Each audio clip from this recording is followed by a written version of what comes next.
우리가 주님의 재림에 대한 약속은 요한계시록뿐만 아니라 구약의 계시록은 다니엘서, 그리고 마태복음 24장의 말씀, 그리고 성경 곳곳에 예수님의 재림에 대한 약속을 기록해 놓고 있습니다. 오늘 우리가 읽은 본문의 말씀도 예수님의 재림에 대한 약속인 것이죠. 우리가 예수님의 재림에 대한 말씀을 읽기 위해서는 특별한 마음이 필요한 것입니다. 그냥 일반적인 마음이 아니라 특별한 마음으로 재림에 대한 이 말씀을 읽어야 된다는 것이죠. 그것은 신랑을 사모하고 기다리는 신부의 마음을 의미하는 것입니다. 신부의 마음을 가지고 있어야 돼요. 그 신부의 마음, 신랑이 속히 오시기를 사모하고 기다리는 신부의 마음을 가지고 이 재림에 대한 예언의 말씀을 읽지 않으면 안 된다는 것입니다. 우리는 신랑 되시는 예수님을 필연적으로 사랑하지 않으면 안 되는 것이죠. 우리가 필연적이라고 하는 것은 사랑할 수밖에 없는 사랑을 의미하는 것입니다. 우리가 주님을 사랑할 수밖에 없는 그런 필연적인 사랑 안에서 그분을 사랑해야 되는 거예요. 우리가 주님을 사랑하지 않는다면은 주님이 속히 오시는 것이 그렇게 반갑지 않게 느껴질 것입니다. 재림에 대한 말씀을 들어도 무관심한 것은 그것은 재림에 대한 준비가 돼 있지 않다는 것이죠. 기름 등불이 준비되어 있지 않다는 것을 입증하는 것입니다. 다른 말로 주님을 사랑하는 마음이 없거나 적다는 것을 반증하는 거예요. 어떤 이들은 그렇게 말합니다. 조금 더 있다가 오셨으면 좋겠다. 조금 더 있다 오셨으면 좋겠다. 나는 아직 믿음도 준비되어 있지 않고 내 삶의 열매도 준비가 되어 있지 않다. 아직 세상이 살기 좋아서 좋은 세상 누릴 거 다 누린 다음에 즐길 거 다 즐긴 후에 그때 주님이 오시면 좋겠다.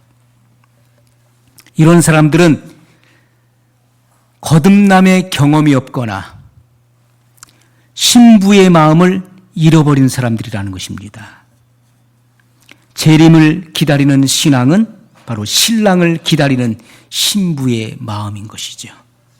자, 예수님 당시에도 오늘날과 같이 유대인의 풍습 중에 결혼하기 전에 그 약혼을 하는 그런 일들이 있었습니다. 예수님께서는 유대인의 결혼 그리고 풍습을 비유해서 재림을 비유하셨습니다. 약혼을 할 때 신랑이 대중 앞에서 신부에게 서약을 합니다. 선언을 하게 되는데 나는 이제 고향으로 돌아갑니다. 그러나 염려하지 마세요.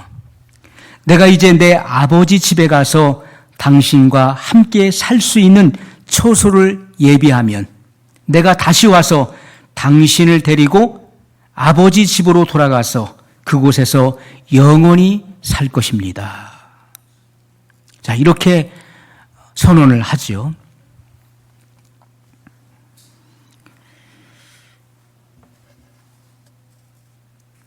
오늘 본문의 말씀을 보게 되면은 예수님께서 너희는 마음에 근심하지 말라.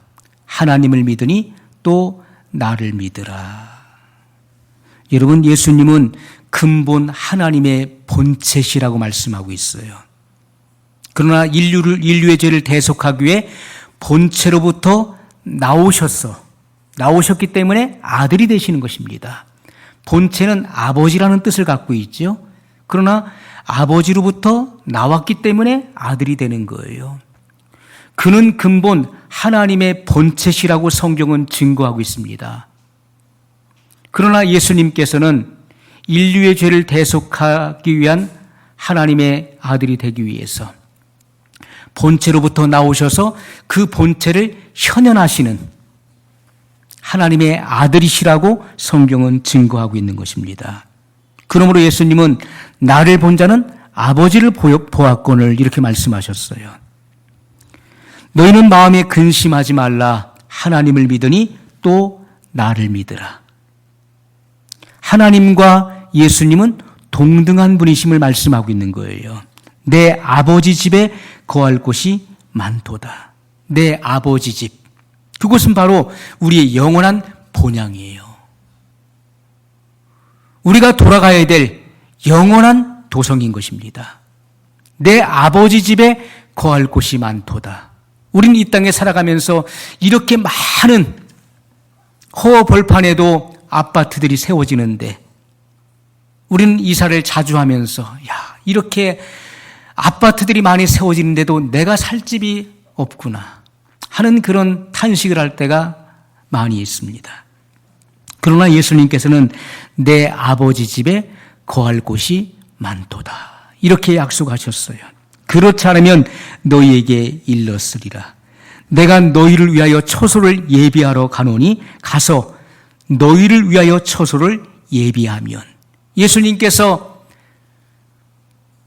인류의 죄를 대속하시고 부활 승천하셔서 아버지께로 가신 이유가 무엇입니까? 우리가 살 집을 예비하기 위해서 가셨다는 거예요. 가서 너희를 위하여 처소를 예비하면 내가 다시 와서, 이것은 예수님의 재림을 말씀하고 있는 것입니다.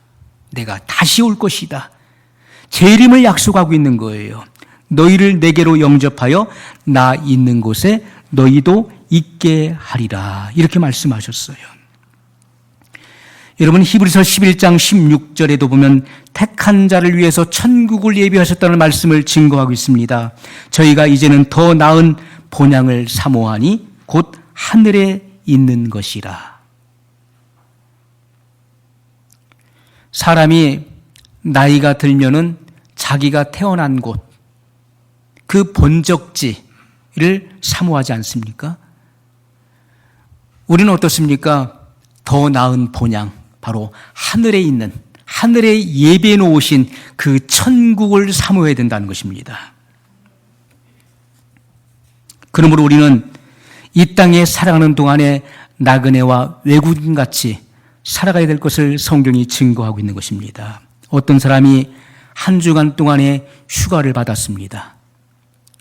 바쁜 일상을 피해서 그는 도심에서 멀리 떠나서 한 호텔에 투숙하게 되었습니다. 호텔에서 하루를 생활하고 보니까 불편한 것이 이만저만이 아니었어요. 그리고 너무나 마음에 들지 않는 것이 많이 있었습니다.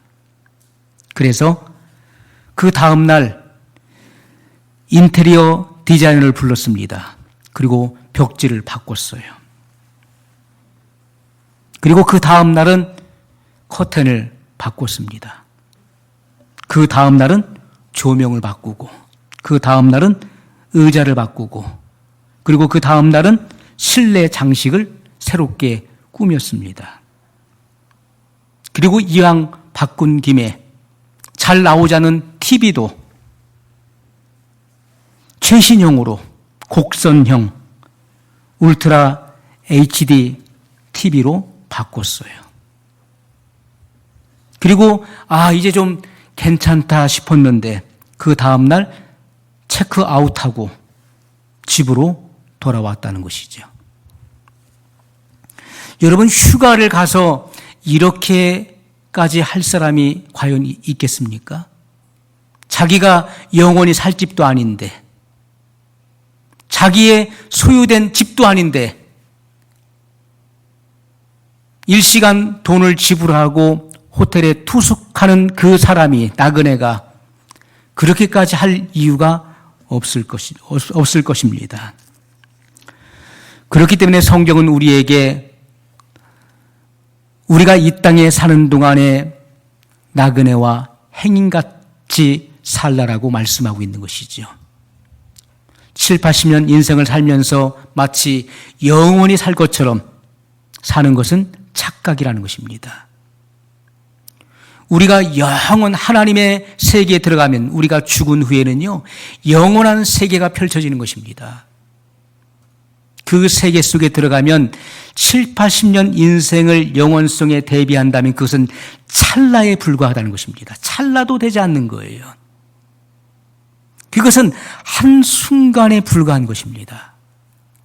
그런데 이 땅에 사는 것이 마치 1000년 만년 살 것처럼 그렇게 착각을 하고 살아간다는 것이지요.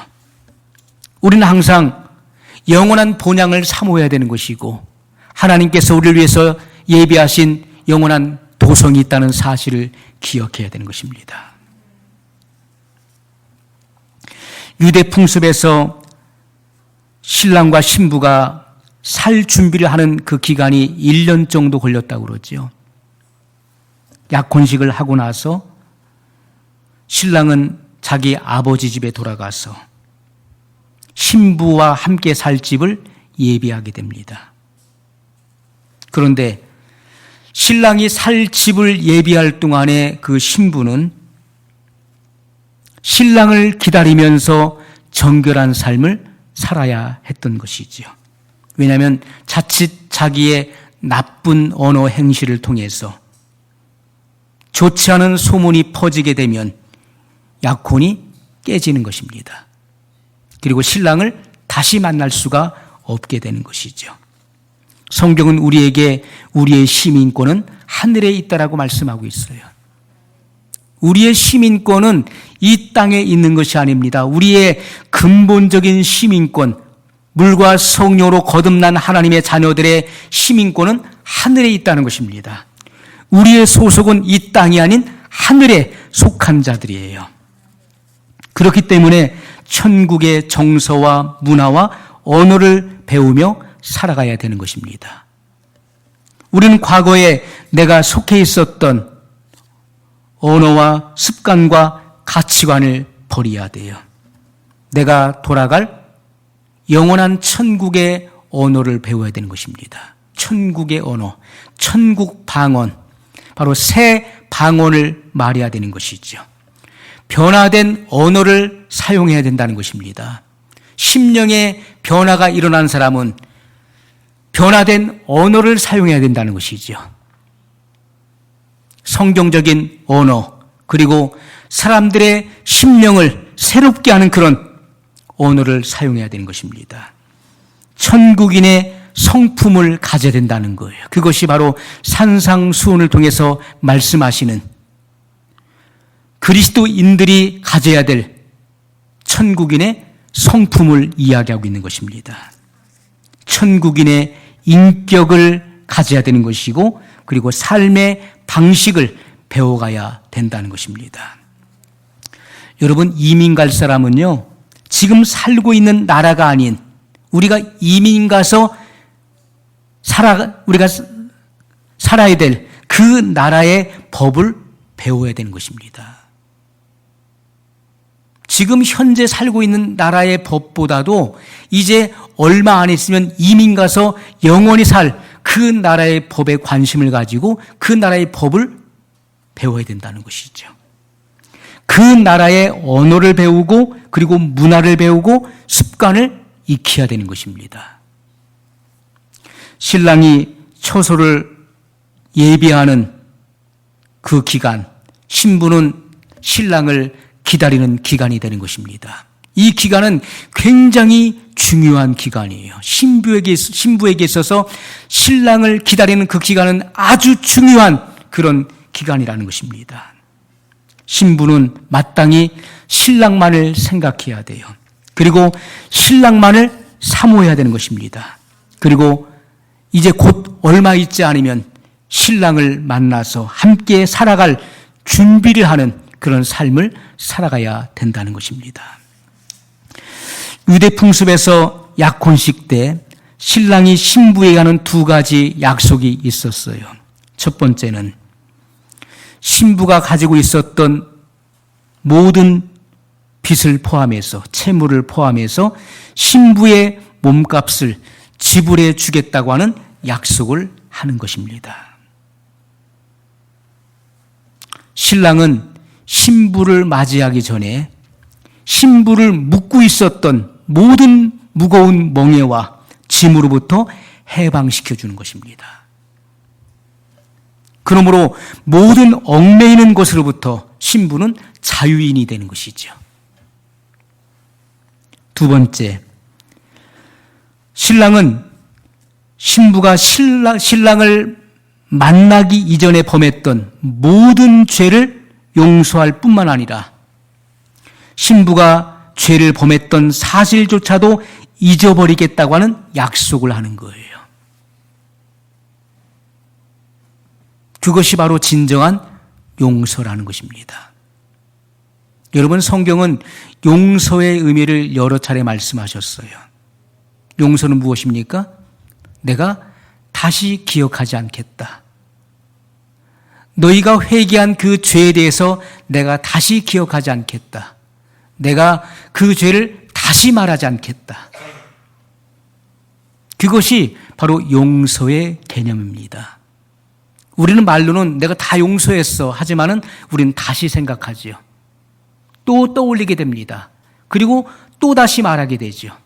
그것은 진정한 용서가 이루어지지 않은 것이죠.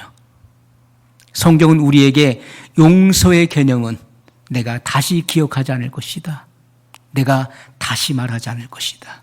그것이 진정한 용서의 개념이라는 것이죠.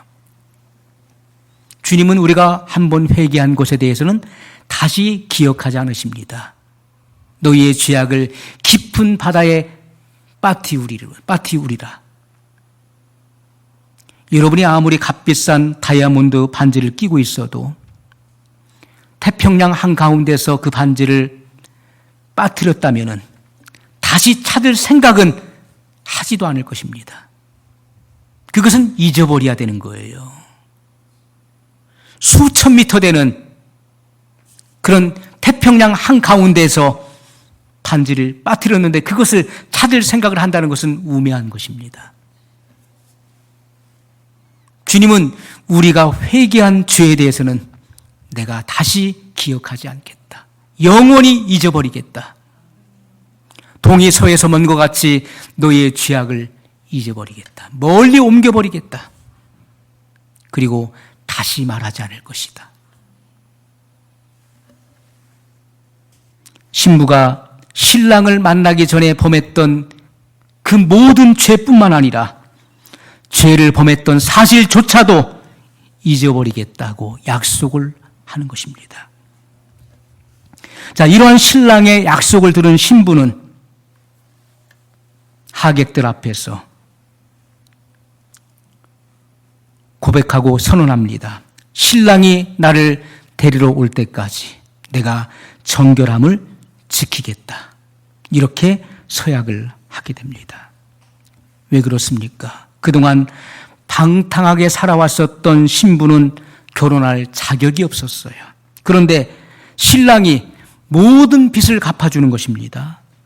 그리고 과거에 내가 지었던 모든 죄를 덮어주는 그 신랑의 자비로운 그 사랑 앞에 말없이 복종되어진다는 것이지요. 그러므로 그 이후로부터 신부는 신랑에 대해서 빚진 자의 심정을 가지고 빚진 자의 심령으로 살아가게 된다는 것입니다. 로마서 8장 12절에 바울을 통해서 성경의 계시를 열어주었습니다. 형제들아, 우리가 빚진 자로 돼 육신에게 져서 육신대로 살 것이 아니니라. 이렇게 말씀했어요. 우리가 빚진 자로 돼. 우리가 피차 사랑의 빚 외에는 아무에게라도 아무 빚도 지지 말라고 말씀했어요. 우리는 빚진 자인데 바로 사랑의 빚을 졌다는 것입니다. 이것은 바로 탕자의 심정, 탕자의 심령을 의미하는 거예요. 아버지께로부터 받은 그 유산을 미리 받아가지고 아버지께로 다시는 돌아가지 않을 그러한 악한 마음을 품고 타국으로 갔습니다. 먼 나라로 떠났어요.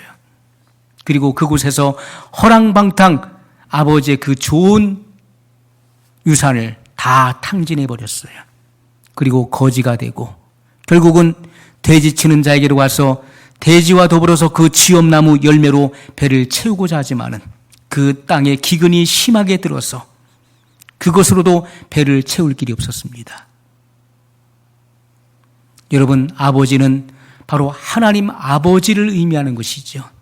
아버지께서는 보혜사 성령을 보내셔서 탕자의 그런 환경과 상황을 조성하신 것입니다. 그의 상황을 어렵게 하시고 그러한 상황 가운데서 아버지를 생각할 수 있도록 그 마음을 감동하셨어요. 그리고 탕자는 결국 내가 아버지께로 돌아가리라. 내 아버지 집에는 풍족한 품꾼이 얼마나 많은고 나는 이곳에서 주려 죽는구나. 내가 이제 아버지께 돌아가서 나는 아버지의 아들이 될 자격이 없으니 아버지의 품꾼의 하나로 보소서라고 고백하리라. 아버지께로 돌아가고 있는데 상거가 먼데 아버지가 먼저 알아보고 달려와서 그의 목을 끌어안습니다. 그리고 그에게 좋은 옷을 입히고 그리고 가락지를 끼웠어요. 신발을 신겼습니다. 그의 모든 신분을 회복시켜 주었어요. 그리고 살찐 송아지를 잡고 이웃을 초청하여 잔치를 벌이라. 이는 죽었다가 살아난 내 아들이 돌아왔다. 그것이 바로 아버지의 용서와 신분을 회복시켜주는 아버지의 사랑이었습니다. 탕자는 그 이후로부터 아버지, 나는 아버지의 아들이라 일컬음을 감당치 못하겠나이다. 나를 그저 아버지의 품꾼의 하나로 보소서. 그러한 빚진 자의 심정을 가지고 살아갔다는 것이죠. 바울은 이렇게 기록합니다. 형제들아, 우리가 빚진 자로되 사랑의 빛을 줬어요. 육신에게 져서 육신대로 살 것이 아니니라. 여러분, 초대교회 당시에 영지주의 이단들이 있었습니다. 그들의 핵심은 영은 선하고 육은 악하다는 것이죠. 너희가 예수님을 믿음으로 한번 구원받은 사람, 그 영이 구원받은 사람은 아무리 육신으로 죄를 지어도 영의 구원에 지장을 주지 않는다. 왜? 육체는 본래부터 악한 것이기 때문에. 몸으로 죄를 지어도 결단코 너희 구원을 잃지 않는다. 이것이 그 당시의 영지주의 이단이었습니다. 이러한 이단적인 사상이 오늘날에도 지금 흐르고 있는 것입니다. 우리가 하나님의 계시도와 마귀의 계시도를 알지 못하면 안 되는 것입니다. 그것은 정반대로 흐르고 있는 것입니다. 하나님의 계시도를 보게 되면은 하나님은 그의 성령을 우리 마음에 보내시는 것입니다. 이 성령님으로 충만하게 되면은 그 충만함이 영이 충만해지면 그것이 우리의 혼을 덮어야 되는 것이죠. 혼의 영역에까지 그 흐름이 덮여져서 우리의 생각에 지배를 받게 되는 것입니다. 이 마인드가 바뀌어지는 거예요. 그러면 육체는 그대로 혼에게 굴복하게 되는 것이죠. 그래서 의의 병기가 되어서 하나님의 뜻대로 쓰임받게 되는 것입니다. 마귀 계시도는요, 우리의 육체를 타고 들어오는 것입니다. 육신의 정욕, 안목의 정욕, 이생의 자랑으로 오는 것이죠. 그게 육체로 보는 대로, 그래서 그것이 우리의 정신을 혼미하게 하는 것입니다. 육체가 본 대로 그대로 생각하게 되는 것이죠. 그리고 그 혼은 영을 타락시키게 되는 것입니다. 그러므로 사람이 육으로 죄를 짓고 그 영혼욕이 지옥에 가는 거예요. 성경은 그것을 분명히 우리에게 밝혀주고 있습니다. 바울이 그것을 증거하고 있는 거예요. 여러분, 신랑을 기다리는 동안 신부는 자기가 미련한 처녀인지 또는 슬기로운 처녀인지를 스스로 드러내게 되어 있습니다. 마태복음 25장 1절로 2절에 보면 천국은 마치 등을 들고 신랑을 맞으러 나간 10처녀와 같다 하리니 그 중에 5은 미련하고 5은 슬기 있는지라, 이렇게 말씀하고 있어요. 신랑을 기다리는 동안에 성경은 증거하시기를 그 중에 5은 미련하고 5은 슬기 있는지라. 신부가 신랑을 기다리는 동안 드러나는 증거가 있는데 그것은 자기 스스로가 내가 미련한 처녀인지 아니면 슬기로운 처녀인지를 드러내게 된다는 거예요. 그러면 우리가 이 미련하다는 뜻이 무엇인지를 알아야 될 것입니다. 그 중에 5은 미련하다. 미련하다는 것은 우둔하다, 얼빠졌다, 별 생각 없이 살아가는 자를 의미하는 것입니다. 얼빠진 사람이라는 말을 하잖아요. 저는 얼빠진 사람이에요. 미래를 준비하지 않고 어떠한 대책 없이 그냥 하루하루의 삶을 그대로 낭비하면서 준비성 없이 살아간다. 아무 생각 없이 멍하니 살아간다. 그러한 사람이 미련한 사람이에요. 예수님의 재림의 징조가 세상과 교회 안에 밝히 드러나고 재림의 징조가 나타나고 있음에도 불구하고 전혀 대책을 세우지 않고 준비하지 않고 그냥 하루하루의 그런 삶을 낭비하며 살아간다는, 그것이 바로 미련한 5처녀라고 말씀하고 있는 것입니다. 5은 슬기 있는지라. 슬기롭다는 것은 통찰력이 있다는 것입니다. 지혜로운, 그리고 준비성이 있는, 이렇게 말씀하고 있는, 준비하는 삶을 산다는 것입니다. 예수님의 재림이 임박하기 때문에 내가 마땅히 어떠한 신부가 되어야 할 것인지 경건의 삶에 힘쓰게 되는 것입니다. 자, 예수님께서는 마태복음 7장 24절로 27절에 반석 위에 집을 세우는 건축자, 그리고 모래 위에 집을 세우는 건축자의 비유를 통해서 말씀하셨어요. 누구든지 나의 이 하는 말을 듣고 행하는 자는 그 집을 반석 위에 세우는 지혜로운 사람 같으리니 하늘에서 비가 내리고 창수가 나고 바람이 불어 그 집에 부딪히되 무너지지 않는다. 그러나 나의 이 말을 듣고 행함이 없는 사람, 행치 않는 사람은 그 주초를 모래 위에 세우고 집을 짓는 어리석은 사람 같으리니 비가 내리고 창수가 나고 바람이 부딪히되 그 무너짐이 심하리라 말씀했어요. 이것은 여러분 동일한 말씀인 것입니다. 미련한 5처녀, 슬기로운 5처녀와 동일한 말씀을 주님이 하고 계시는 거예요.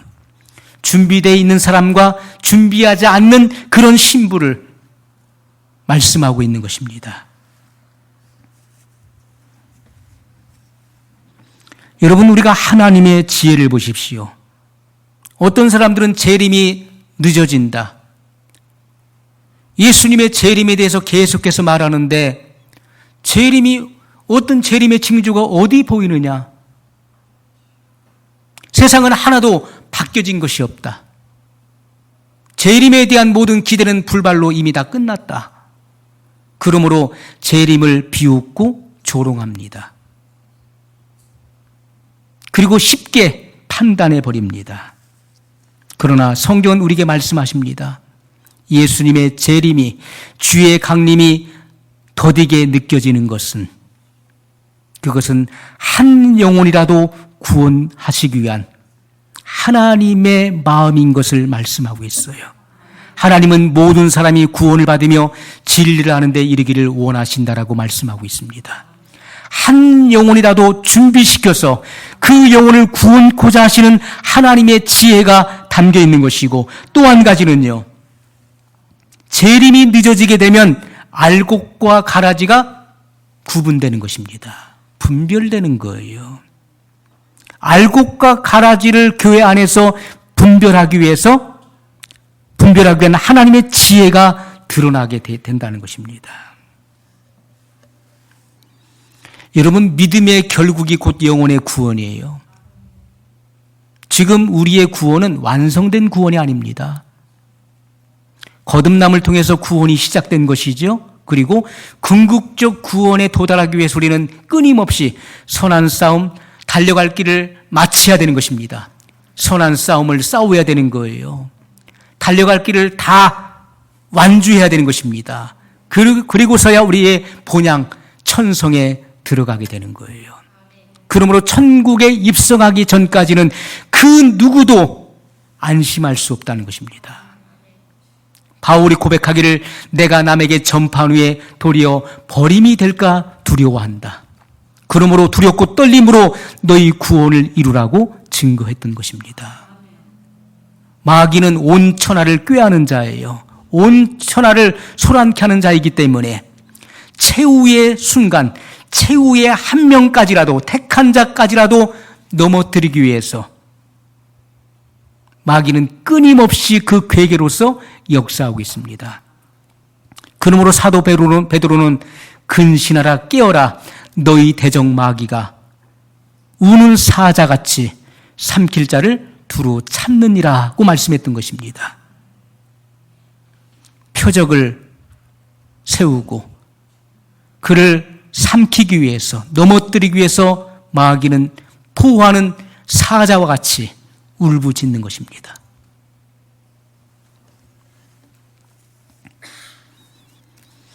여러분, 그러므로 우리는 지금 나의 현재 신앙의 현주소를 발견해야 돼요. 나는 미련한 다섯 처녀에 속하는지 아니면 슬기로운 다섯 처녀에 속한 자인지. 신랑을 기다리는 신부의 특징은 정결함에 있다는 것입니다. 정결함. 순결성에 달려있는 거예요. 신랑이 신부에게 요구하는 유일한 조건도 한 가지입니다. 그것은 신부의 정결함이라는 것이죠. 고린도후서 11장 2절에 바울은 성령의 감동으로 이렇게 기록했습니다. 내가 하나님의 열심으로 너희를 위하여 열심 내노니 내가 너희를 정결한 처녀로 한 남편인 그리스도께 드리려고 중매함이로다. 주님께 드려지는 신부는 정결해야 된다는 것입니다. 점도 없고 흠도 없고 죄의 얼룩이나 티가 없는 그러한 완전한 신부. 오직 예수님만을 생각하고 그분만을 사모하고 그분만을 기다리는 그런 신부를 주님은 원하신다는 거예요. 세상의 즐거움에 빠져 있고 세상을 탐닉하고 죄악 가운데 물들어 있는 그런 처녀는 주님의 신부가 될 수 없다는 것입니다. 오직 예수님 외에는 없는 거예요. 예수님. 그의 모든 사고와 본질이 예수님이. 예수님만을 생각하고 그분만을 사모하고 그분만을 기다리는 사람이 휴거의 대상이 되는 거예요. 성경은 너무나 명확한 것입니다. 불투명하거나 이것도 저것도 아니고 애매한 것이 아니에요. 성경은 너무나 진리는 정확한 것입니다. 빛과 어둠이 나눠지는 것처럼 홍해수가 갈라지는 것처럼 정확하게 성경을 말씀하고 있는 거예요. 누가 과연 휴거의 대상이며 누가 주님을 기다리고 사모하는 자인지 성경은 분명히 우리에게 말씀하고 있다는 것입니다. 요한일서 3장 3절에 주를 향하여 이 소망을 가진 자마다 무슨 소망입니까? 재림에 대한 소망이에요. 그의 깨끗하심과 같이 자기를 깨끗하게 하느니라. 너희는 내가 일러준 말로 이미 깨끗하였으니 이르다는 것은 선포를 말하죠. 주님의 말씀이 선포될 때 그 말씀을 받는 자들은 깨끗해지는 것입니다. 자기를 성찰하게 되고 죄를 통회하기 때문에 정결하게 되는 거예요. 자기의 성찰이 있는 사람은 깊은 통회를 만들어내는 것입니다. 재림에 대한 소망을 가진 사람은 주님의 깨끗하심과 같이 자기도 정결하게 한다는 거예요. 베드로전서 1장 15절로 16절에 오직 너희를 부르신 거룩한 자처럼 너희도 모든 행실에 거룩한 자가 되라. 기록하였으되 내가 거룩하니 너희도 거룩할지니라. 여러분, 사도 베드로를 통해서 너희도 모든 행실에 거룩한 자가 되라. 행실에 거룩한 자가 되라. 믿습니다 해서 되는 것이 아니라 행실이 깨끗해야 된다는 것입니다. 그의 모든 삶이 주의 거룩하심과 같이, 주님의 완전하심과 같이 그 완전한 빛 가운데 나가야 되는 것이고, 그의 거룩함을 추구하는 그런 생애를 살아가야 된다는 거예요. 죄와 상관없이 주님을 바라는 자들에게 주님은 두 번째 자기를 나타내신다고 말씀해. 그것이 바로 재림을 말씀하고 있는 것이죠. 마태복음 5장 48절에 예수님께서 그러므로 하늘에 계신 너희 아버지의 온전하심과 같이 너희도 온전하라. 완전하라. 퍼펙트. 완전하라. 여러분, 우리가 하나님과 같이 보좌에 계신 하나님처럼 완전해질 수는 없는 것이죠. 그러면 하나님처럼 하나님 되는 것이죠. 이것은 상대적인 성결, 상대적인 완전을 의미하지만은, 그러나 하나님께서 요구하시는 그 기준이 있다는 것입니다. 그 완전함의 기준이 있어요. 그 기준이 무엇입니까? 바로 주님의 율법. 그 율법의 핵심은 계명이죠. 그 계명과 성품에 달려있는 것입니다. 여러분, 사람이 거듭나기 전에는 우리의 이 성품이요, 전적으로 우리의 본성이 전적으로 부패하고 타락했기 때문에 여기서 나오는 모든 성품은 더러운 것입니다. 그러한 성품으로는, 그런 낡은 성품, 악한 성품으로는 주님을 예비할 수가 없는 거예요. 그러므로 예수님께서는 내 마음을 다하고 성품을 다하고 목숨을 다하여 주 너희 하나님을 사랑하라고 말씀했어요. 성품을 다하라. 이것은 바로 변화된 본성에서 나오는 성품을 의미하는 것입니다. 예수 그리스도의 마음을 의미하는 거예요. 주님의 마음이 입혀진 사람은 주님의 그 품성이 우리의 인격 안에서 새로운 성품을 드러내게 되는 것입니다. 그러므로 하나님께서 우리에게 원하시는 것은 바로 이 계명을 지키느냐, 주님의 계명.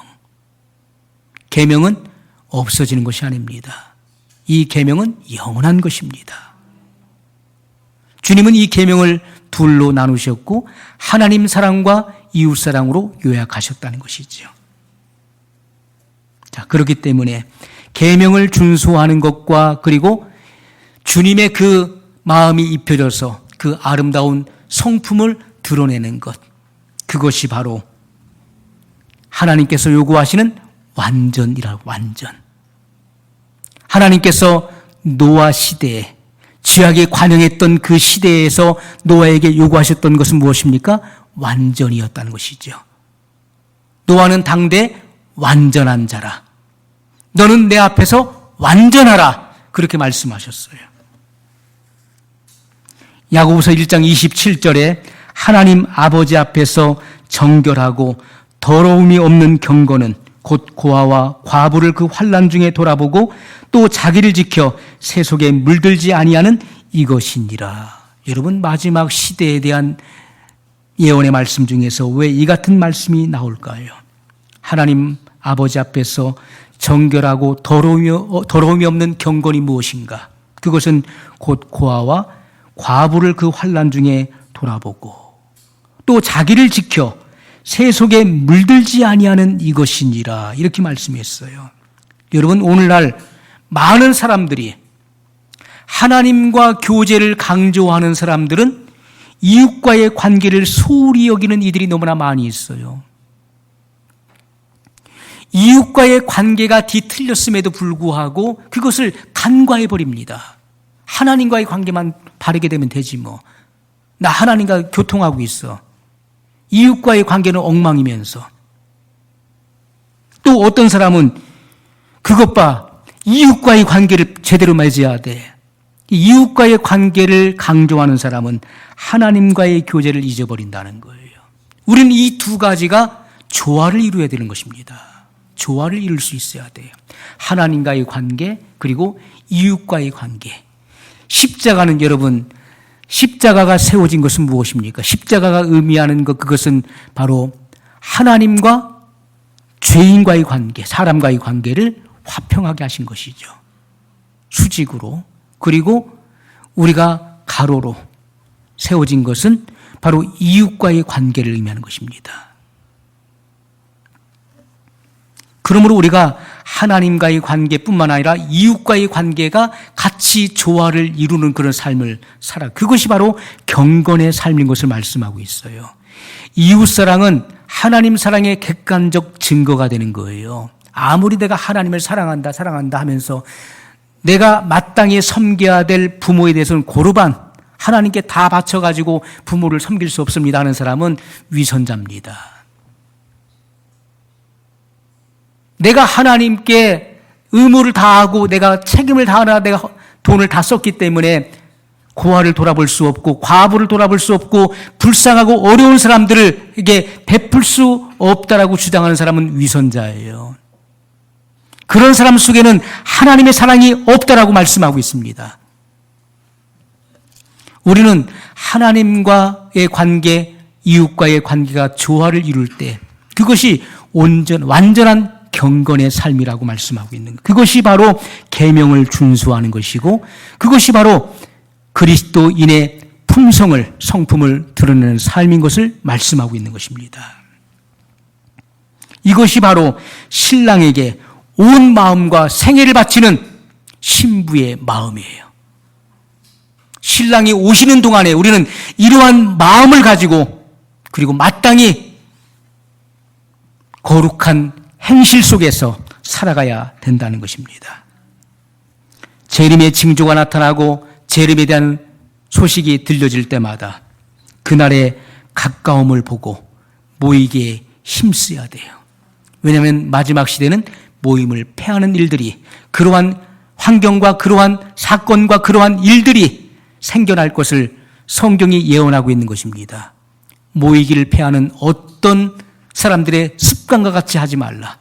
자꾸 모임을 폐하려고 하는 그런 습관을 가진 사람들과 같이 하지 말라는 거예요. 그날이 가까움을 권하여 그날의 가까움을 볼수록 더욱 그리하자. 재림의 때가 임박할 때 그때는 우리는 더욱더 모이기에 힘써야 된다는 것입니다.